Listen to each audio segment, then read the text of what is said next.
আমরা চলে এসেছি মায়াপুরে। এত সুন্দর চারিদিকে ফুল দিয়ে সাজানো। এখনই আমরা ট্রেন থেকে নামলাম নবদ্বীপ ধাম স্টেশনে। স্টেশন থেকে টোটো নিয়ে আমরা যাচ্ছি নবদ্বীপের ঘাটে। ঘাট থেকে আমরা লঞ্চে করে যাব মায়াপুরে। নবদ্বীপের গলিগুলি একদম ছোট ছোট। আমরা চলে এসেছি ঘাটে। ঘাটে একটা মিষ্টির দোকানে খুব ভালো নবদ্বীপের দই পাওয়া যায়, লাল দই। সেটাই আমরা নেব। সেখানে প্রচুর ভিড়, তাই আমরা লাগেজের সঙ্গে বাইরেই দাঁড়িয়েছি। বলতে বলতেই আমরা চলে এসেছি মায়াপুরে। মায়াপুরে রিসেপশন থেকে আমরা ফর্ম ফিল আপ করে চাবি নিয়ে রুমে চলে এলাম। রুমটা কিন্তু আমরা এবার ভালোই পেয়েছিলাম।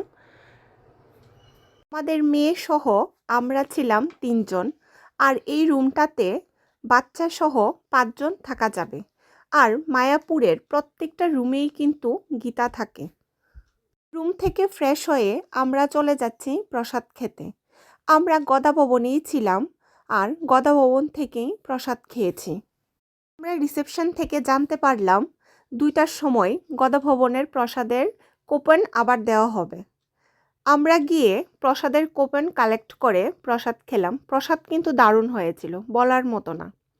প্রথমবার যখন মায়াপুর গিয়েছিলাম তখন বসিয়ে খাওয়ার ব্যবস্থা ছিল, মানে তুমি বসবে, প্রসাদ আসবে, তোমাকে দিয়ে যাবে, বারবার রিপিট হবে প্রসাদ। এখন গিয়ে দেখলাম সব বফে সিস্টেম হয়ে গেছে।